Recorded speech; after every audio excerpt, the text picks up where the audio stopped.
Hey everyone, welcome to Mentor Monday. It's our afternoon edition. I want to apologize to everyone who got an email at 1 p.m. Pacific time instead of 4 p.m. Pacific time. You know, sometimes it happens when you're on different time zones. We are based in California, so it was just a little bit of a mistake there. And so my apologies for the multiple emails on that. But I am so glad that you are here. As you're getting in the room, if you do us a huge favor and just post in the comments, say hello, share where you're joining us from, one thing that you're excited about that you feel life and momentum on. Let me just say hi to some people who are popping in on here. JazzyFey, hey JazzyFey, and Amanda, welcome Amanda. And there's Sharon, who's joining us from Boston, Massachusetts. Welcome Sharon. Eva, who says cool. And Tracy, who's saying, great. Listen, we appreciate you all making it. As you make it into the room, we'd love to connect with you. We can see your name, but tell us where you're joining us from and one thing that you're excited about that you feel life and momentum on. Here is Mary from Sarasota, Florida. Jennifer is joining us. Welcome. Christina is joining us from New Mexico. Welcome. So as you're making it in the room, just say hello to us, and we love to connect. So often, and just even last week, I had a lot of coaches who were asking me about coaching tools.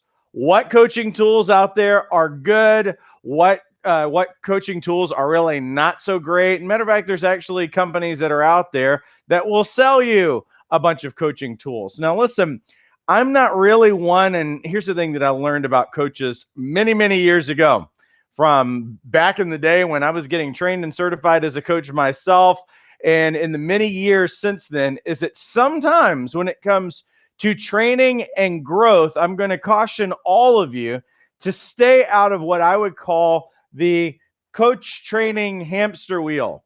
It's this thing right here, and we actually have a couple of dwarf hamsters at my house. My daughter has a couple of them.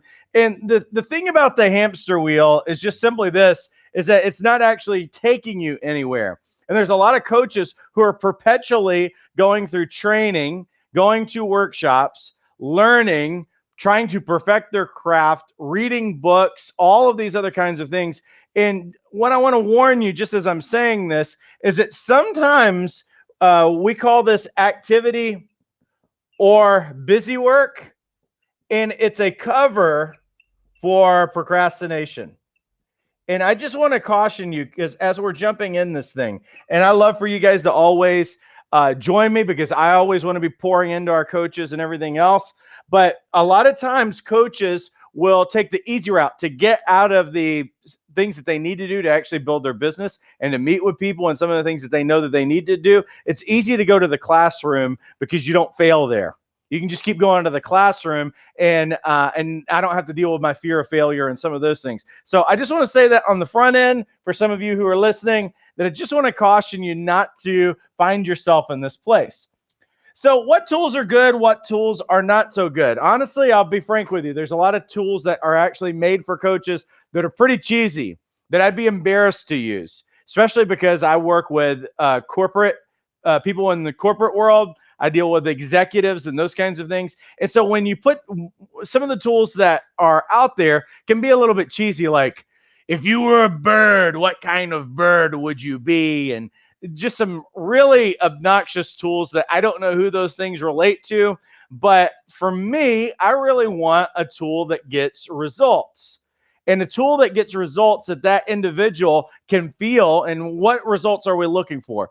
Anytime someone is working with us, if they walk away from that coaching appointment feeling more encouraged, more empowered, more like, I know what I need to do, and they have their steps, that they are in a better accountability relationship, one that's not judgmental, one that actually holds them to a really high standard, one that when they walk away, they feel like the greatness is called out of them. Those are the things that I'm going to look for tangibly. And obviously, as we're progressing in the relationship, if the tools are working, this person's going to grow in confidence, and they're going to grow in consistency, and they are going to be a transformed person. So things that they were afraid to do previously, now it becomes the norm because they're coming into the fullness of who they are. Because this is what I would say, is I'd say that a lot of times people have limiting beliefs. They have different thoughts about themselves that continually, perpetually are creating a lid for them. And so a successful coaching relationship and even the tools that we use, the success can be measured by, hey, I see this person doing and acting out in a way that's more consistent with who they really are, as opposed to through the lens by which they see life. So if that didn't make any sense, hopefully this tool really will. One of the tools that I love is reframing. And what we're really talking about when it comes to reframing, if let's pretend that this is an old frame and this is a new frame. What we're essentially talking about is that when someone looks at themselves or a circumstance or something in life, and let's say that they see themselves in that situation, acting in a particular way, whatever they believe, what we're really seeing is this frame represents meaning. It does not represent fact. Okay? That's one of the key differences here, is that when someone sees a portion of their life, if they look through a lens at their life, imagine this being a frame or a window frame. When they look through that thing, we're not talking about facts. We're talking about essentially the meaning that we make out of whatever happened to us in our life, or the story that we built around that.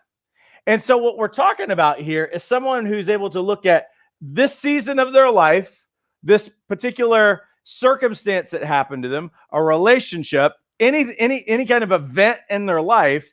And what they've done is that they've normally, because it usually does happen in an event. In most cases, it's an event or a circumstance or something. And what they did is they look back on this and they build meaning around it. And when they build meaning, that is a belief system. So they believe something about themselves or about their life or about people or any number of things. And what happens is that this frame is so powerful, it gets in, it actually becomes a system. It's a system of thought. It's a system of belief. And as they walk out, they live within this box for the rest of their life until we deal with those things. Because it's not just enough to have somebody, oh, I want you to say good things about yourself, and I want you to say all the things that you're grateful for, and all these other things. There's a lot of great little tips and different things. If at the heart of me, I have framed myself in a certain way, this has got to change. And again, it doesn't matter what happened to you. It's the meaning that you attribute to it. Let me give you an example. There were two different Jewish men who were in the same concentration camp with each other. And this is an actual real story. Sure, you can Google it and find it. And I probably won't tell it exactly like it happened. But basically, they both were saved. You know, like the Allied forces came in, they were saved. They came out of the concentration camp, and one of them was an alcoholic for the rest of their life.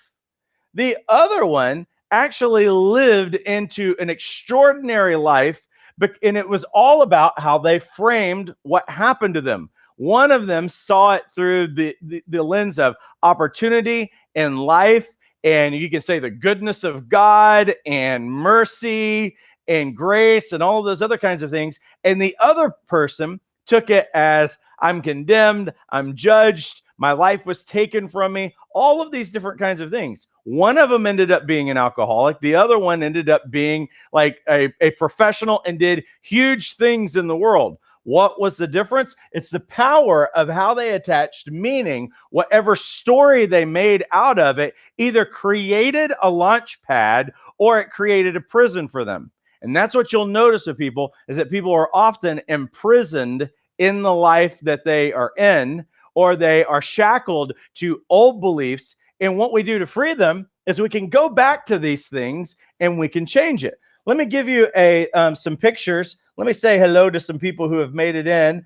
I see that Gina has made it in from Indiana. Jennifer's from Wisconsin. Welcome. Janelle's made it in from Wisconsin as well. Alexandra from Utah.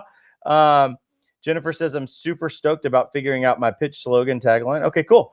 Eva from Brea, California. Donna in Palm Springs. Robbie's made it in from San Diego. Nick's made it in from Hawaii. Just want to make sure that I'm saying hello to everyone. Adrienne from Arkansas. Fort Worth, Texas is in the house. That's awesome. And Donna, I don't know if you're from Toot Toot, but maybe that's a hello. Let's see. Anybody else? There's Mary from Sarasota. Okay, cool. I think that I said hi to everybody. So let me give you a really quick picture of what this actually looks like, okay? Now, if you look at the screen right now, what I want you to look at the screen and I want you to describe, and you can actually throw it in the comments right now. What do you see at your first glance at this picture? What's the first thing? Now, you might see more than one thing as you continue to look at it, but what is the first thing that you see? Go ahead and throw that in the messages right now. I'd love to hear from you. What do you see? What's the first thing that you see when you look at this picture? And that would be super helpful if you just start throwing that in the comments. And actually, it would probably help if and Mary says a woman's profile. Can you give me a little bit more detail on what you mean by a woman's profile? Amanda says but tell me about the woman themselves. What else do you see about them? I see a young dark-haired woman. Here's a good one. I see a young dark-haired woman wearing something on her head. Anybody else? What else do you see in the picture here? Robbie says she sees a young dark-haired woman. A woman with her head scarved is what Jazzy says. JJ says a woman with a scarf. Okay, cool. Anybody else? As a matter of fact, you know what I need to do? I need to actually get the rest of this picture off of here, and then you guys can see it a little bit better, because I realize I'm obscuring it, and I need to get rid of it. All right, let me get rid of that. Let's look at the rest of the picture, though. Someone sees a feather, a woman, side profile, feathers. Does anybody see anything different? Maybe on a second glance. Dark-haired woman with a scarf. Anybody else see anything on there? Adrienne says dark-haired woman with something on her scarf. That looks like a scarf. So let me show you. Let's highlight what people are seeing, okay? So here's one way of looking at the picture. We see a young woman. Looks like she's wearing a hat, maybe a scarf. And a lot of you saw that in part because I had, unfortunately, part of the screen obscured. But let's take another look at it, okay? Can we take another look? Look at this view, though. This view is, and Gina says it right there, because you notice when I unobscured that, Emma says an old lady. Gina says there's an old woman. Jennifer says a fur, and then see, it all depends on what you're looking at, because can both things be true at the same time? Well, here's the thing, is that it all depends on where you're looking. It doesn't matter what the facts are and things. Honestly, it really doesn't. What really matters is how you make sense. What do your eyes focus on? How many people do we know are always looking for the negative? How many people we know that are always looking for the positive? You know, and I'm all into reality and everything else. But the fact of the matter is that what we're looking at is not facts. It doesn't really matter. And here's where people get tripped up. There's a lot of people who walk around with a victim mindset and they feel powerless. I know every now and then I'll run into those people who are wanting to break into coaching and they're wanting to do something new in their life and everything else. But I can hear very shortly after about what they can afford, what they can't afford, what's happened to them in their life, and a lot of these different kinds of things that start to creep in. You know what my thought is? My thought is, even if they got certified for free, that they're probably not going to do anything with it. You know why? Because this frame is the boundary and control in their life. They don't really feel like they have control over their life. to think differently, to believe differently, to dream differently, to act differently. And what will happen is that they'll keep cycling back and they'll wonder, why am I unable to move forward? Why does it seem like as soon as I try to move forward that everything starts to happen? Literally, watched a gentleman here recently. This has probably been a few months back, but I remember he was talking about some of the things that he wanted to do in his life, and particularly for his business. And he was a business owner and all of these other kinds of things. Well, one of the things that I noticed is that as soon as he would try to take a step, things would start happening in his business. Things would start falling apart. Things would start coming in disarray. Now, at first, when I look at these things, I'm kind of like, I'll pass it off. Sometimes things happen in business. Some things happen in my business, happen in life or whatever. But I would watch in these pivotal times when he needed to make a major decision about his business, that all of a sudden he would wake up with a terrible migraine. He'd wake up with some kind of a strange injury. Every time there was a pivotal point, it was amazing how his body would literally shut down. Now, I know that there were a lot of disappointing things that had been going on in his life for the previous few years and all of these other kinds of things. But when I start seeing those kinds of things, then I need to start asking the question, what is really going on here? Not that I'm in diagnosis mode, but we allow our clients to talk about, how did you really see this? So let me give you an example of how this would play out. Now let's imagine that, and I can tell you about myself. When I was young, I was the baby of the family. So what do we know that is fact? Well, what is fact is that I was the youngest. Okay, and so you can do this with anything in your life. So I'm just going to use this as a really simple example so you can know how a reframe works. Now, the fact was I was the youngest child, but youngest, that's as far as the fact goes. I was the youngest child in my family. But there is meaning that is ascribed to being the youngest. Now, some of you were the oldest, some of you were the middle child or whatever. Maybe you were the baby of the family, but even in that, you were the baby of the family. See, what happens is, and sometimes we'll say you're the baby of the family. And what is that association? A lot of things that I had associated with me with being the youngest. And you know what that was? Oh, you are irresponsible. You are immature. You get things your way. All of these different things. And what ends up happening is that becomes the label. It becomes the frame by the way that you relate to yourself, the way that you relate to your family, and it continues to be carried with you. But for me, I had some things, and some of these are the kind of typical things. When people would ask me, what kind of a little kid were you? You know what I say? I say things like, oh, I was a bad kid. I got paddlings every day, and I really did, because back in the day, they actually gave paddlings. I was explaining that to my 7-year-old this past week, and she could not believe that we got paddlings. What is a paddling? Well, they had a piece of wood, and they hit you on the butt with it. Like, she could not get her head wrapped around that. But you know what I said for many years after that? I said I was a bad kid, or maybe I said I was a mischievous kid, or that I was a rambunctious kid. Can I even spell rambunctious? I don't know. All of these different things were the labels that those adults had on me.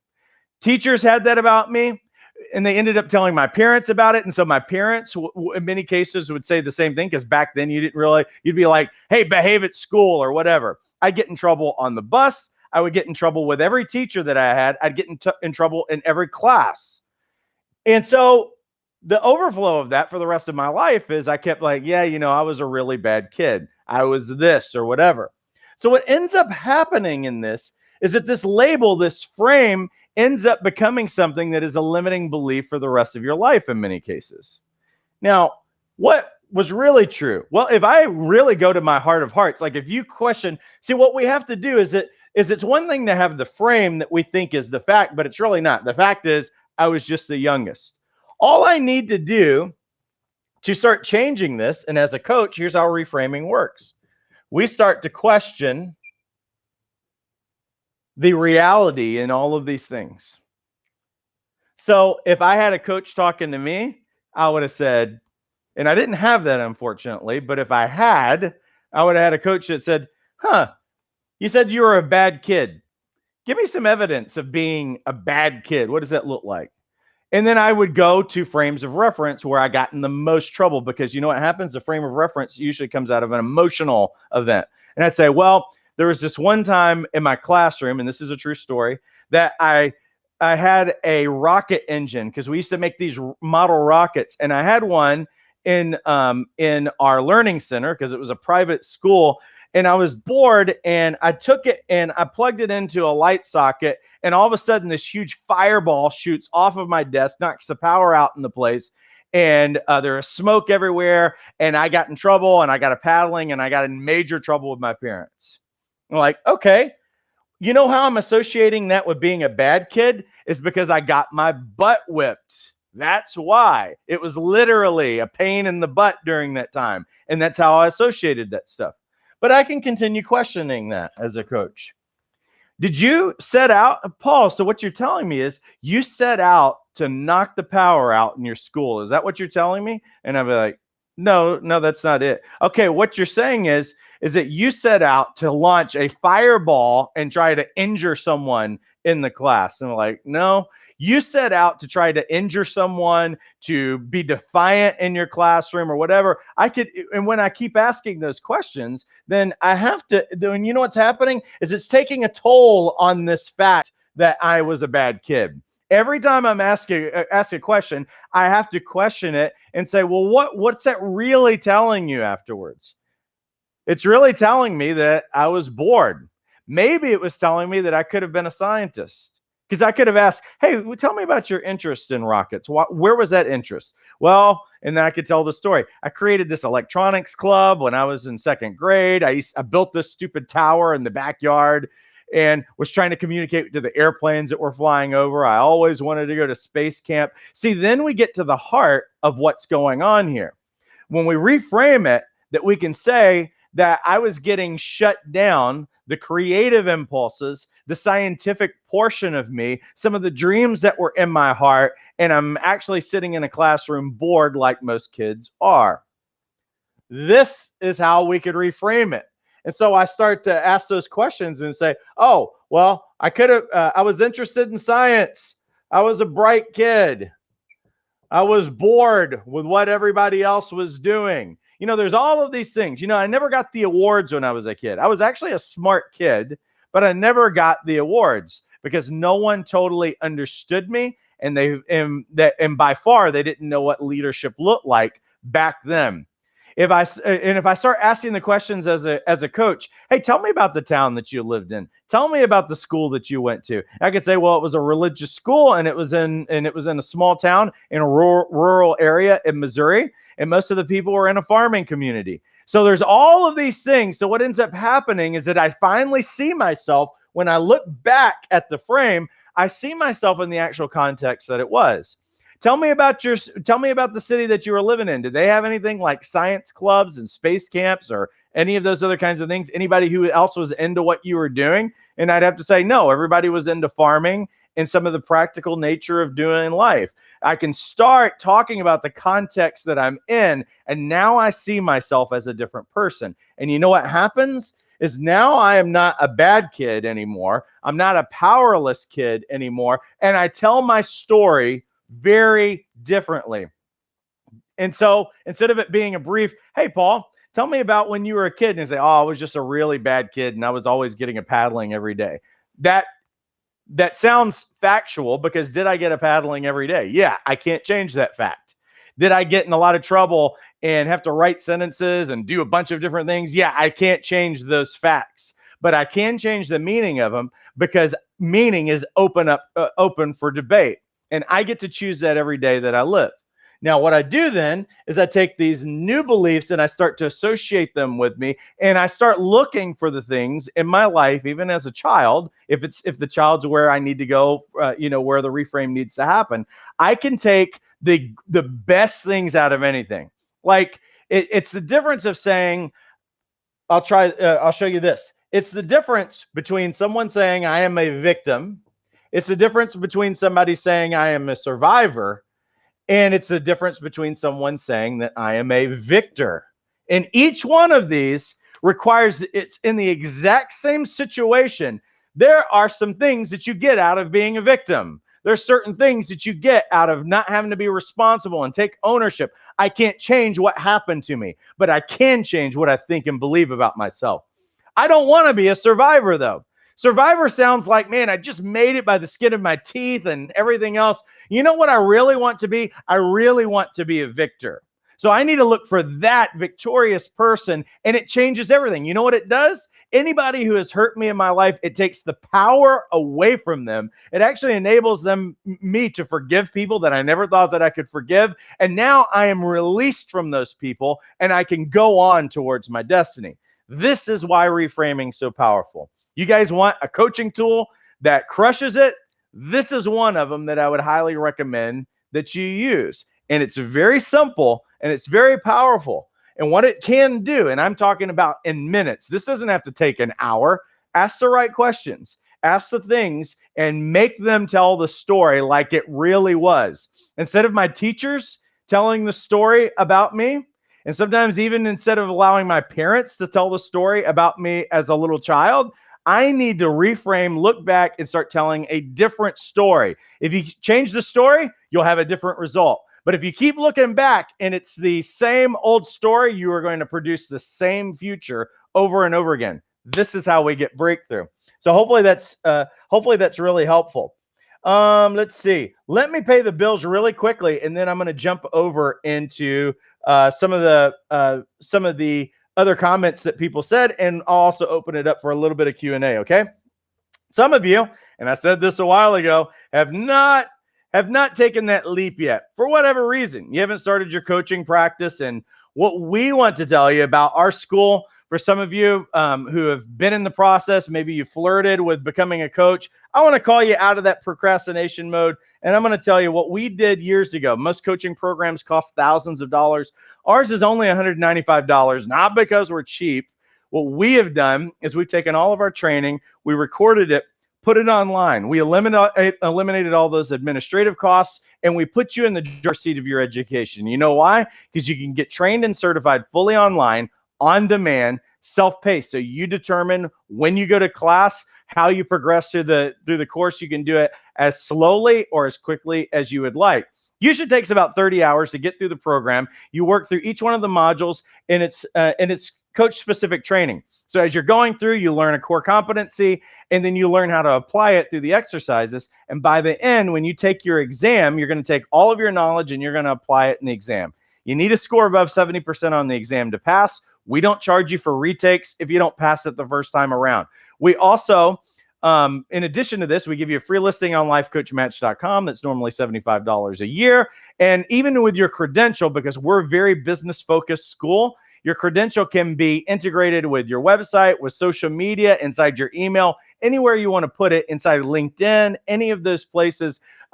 It's a very powerful tool, but we want you to be able to market your business. But for some of you who know that you need some business development help, and maybe it's not just a practical, hey, I need to learn the skills of coaching, but you need to know the steps on how to build your business. Well, we thought about that. And about 4 years ago, we launched our program called Jumpstart Your Coaching Practice. Jumpstart includes the Life Coach Certification course. So for those of you who are like, hey, I need to get trained and certified, if you want to get business development help, you can join Jumpstart. You get everything. Life Coach training course, the Life Coach certification exam. You do get all of the training. You get the social media integration tool. You get the free listing on lifecoachmatch.com. But Jumpstart includes a 20-module business development roadmap. We give you the A to Z on how do you develop your business. Everything from how do you discover your target market, how do you discover your niche, how do you sell, how do you attract clients, how do you create multiple streams of income? Because for some of you who think that coaching is just about one-on-one coaching, I'll tell you there's a number of ways that you can offer your coaching services. And we show you how to do that. We also, in addition to the 20 core modules, we do a weekly group coaching call every Wednesday where I answer all of your business and coaching related questions. You can get, and that way we keep you from getting stuck in your process. anything that you need feedback on, you can submit it either to our online community or you can email it to us if you want private feedback as far as that's concerned. You can connect with other students who are part of the program. You can role play with other students and get feedback on your coaching skills. And all of this is included for only $97 a month. Everything's included. It does require a 3-month minimum commitment. And so for those of you who are like, $97 a month, that's a lot of money. Well, you guys are already spending it. Because for those of you who are drinking Starbucks, let's say it's a $3.25 cup of coffee and you don't leave a tip. If you don't leave a tip and you don't buy anything else, you're spending $97 a month. So you're already drinking your future away. You're already spending the money. The question is are you ready to quit making excuses? Whatever your old story was in terms of a reframing, whatever the old story was about you, what needs to be true, what would you like to believe about every situation and about yourself? And here's what I think, is I think that every one of you, regardless of what you've been through, you are not who you have gone, what you have gone through. You are somebody much more significant than that and much more powerful than that. And I want you to know, whether you go to our school or you go anywhere, I just want you to know, you get to make a choice about any meaning that's attached to your life. Anything that you believe about yourself, you can choose to change it today and relate to yourself and your life in a very different way. I'm going to challenge you to do that. And if coaching's your dream, hey, get signed up today. It'll take you about 90 seconds to get signed up and you'll have access to all of these things. And we're like an email or one online post or one live coaching call away to be able to continue to support you in that. So let me say hello to some people who are on here. Let's see.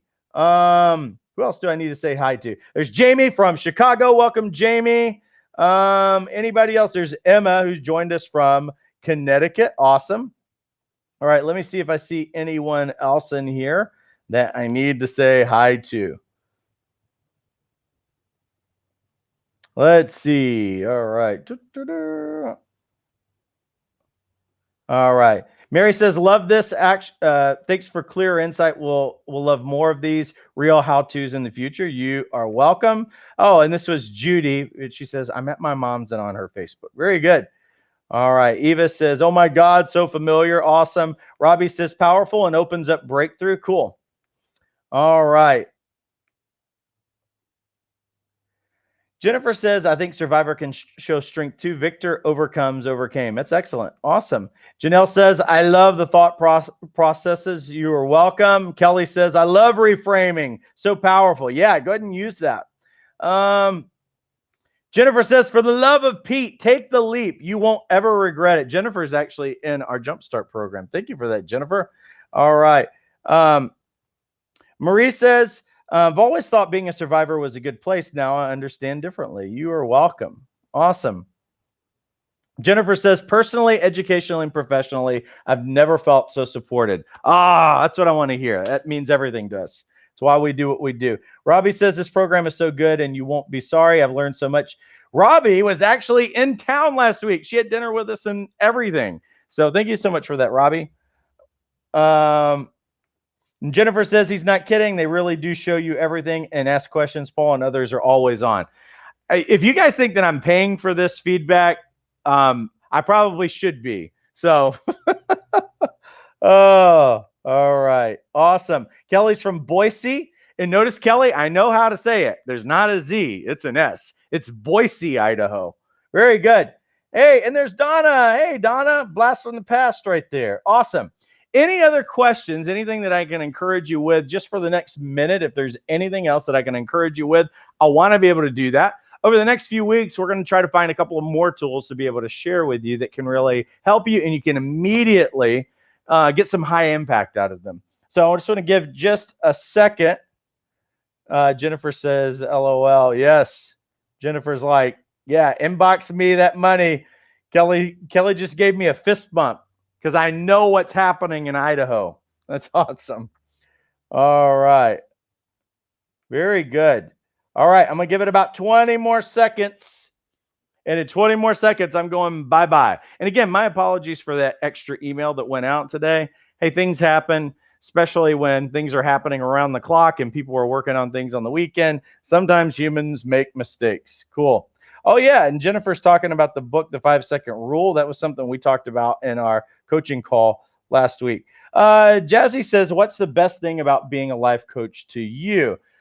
It's really simple. I love seeing people get launched. There was a time in my life where I actually just simply enjoyed going and doing my thing. But after a while, I got bored and I got tired of hearing myself and seeing those things. And so seeing the light bulb come on, seeing someone actually become who they were made to be, whatever it is. And I have people that I've coached, a few that have written books, a few that have shifted their careers, some that have moved to other countries, done drastic things in their life, drastic changes because they were being true to who they were. And what they really needed is, at least for a time in their life, someone to process it with and to partner with them to see those things come to life. And so there's nothing more meaningful to me, because I believe that everybody's got extraordinary meaning and purpose on their life. They probably just haven't discovered yet and don't feel that they have the permission to go and do that. And so I love to be able to do that in people's lives. That's how I fold it. The money and a lot of those other kinds of things, the satisfaction in my own personal life and all those other kinds of things are secondary. I know that I'm on the planet to help people discover who they are and feel the permission to go and do it. And I love it. All right. Let's see. How did you know this was your fit? For me, it was a track record of these things. So my whole life, if I looked back and I said, what are the things that I really do, of inspiring, motivating people? What are the things that are fulfilling have never been, hey, Paul, we enjoyed hearing you speak and those kinds of things. What I always have done is I've always said to people, tell me, what's the result in your life? What's different? Are you living a different life? And I do think that motivation's a great thing, because I'd say that for a time, that was mostly what I was doing, is I was doing motivational speaking and those kinds of things that were out there. And the problem with it is motivation's great. And we should all be doing those kinds of things. We should always be leaning into things that motivate us. But what happens is if there's not a, let me hold up the mirror for you and you can tell me actually what you see right here, and coming up with a plan of action for your life. A lot of people spend all kinds of effort motivating themselves, watching TED Talks and different things like that, but they're not actually getting traction in their life. And so that's what it came down to in me, is like, what do I really want to see? I don't just want kudos for what I do. What I really noticed in my heart of hearts throughout my entire life is I really wanted to see change and transformation in somebody's life. So that's how I kind of added those things up for me personally. Jazzy says, yes, I love it. Thank you. Awesome. Well, listen, I appreciate you guys all immensely. Do me a huge favor. Like this video, because it tells Facebook that we're doing a good job. Share it with people that you know could really benefit from it. And of course, if you have not started your coaching career and you believe it, listen, you can start our free course. Start our free course today. You can start getting some of your training under your belt. And then if it ends up being the right thing for you, then you can do that. Our website, really simply, and I'm just going to put it in here, is let me try to put it in. ilifecoachtraining.com. Boy, I hope I spelled that right. Is it going to work? Is it going to work? Yeah, there we go. ilifecoachtraining.com. That is our website. I don't know why it didn't put everything in there. Let me try it. Let's see. iLife. At the very least, join our free course and get started. If you're afraid and you want to kick the tires around, I understand that. If you are ready today, we want you to start today. Don't procrastinate and put it off. Well, listen, I appreciate you guys all immensely. This is great information right here from Mary. Mary says, oh, there it goes. Just disappeared. Mary says, to everyone not yet committed, start the free modules. Even those are so informative and pretty amazing. You'll want to go further. Excellent. I appreciate that. Mary, you sold the rest of the deal. Closed. We closed everybody today, huh? All right, listen, I appreciate you guys all immensely. Have a great rest of your week and take care.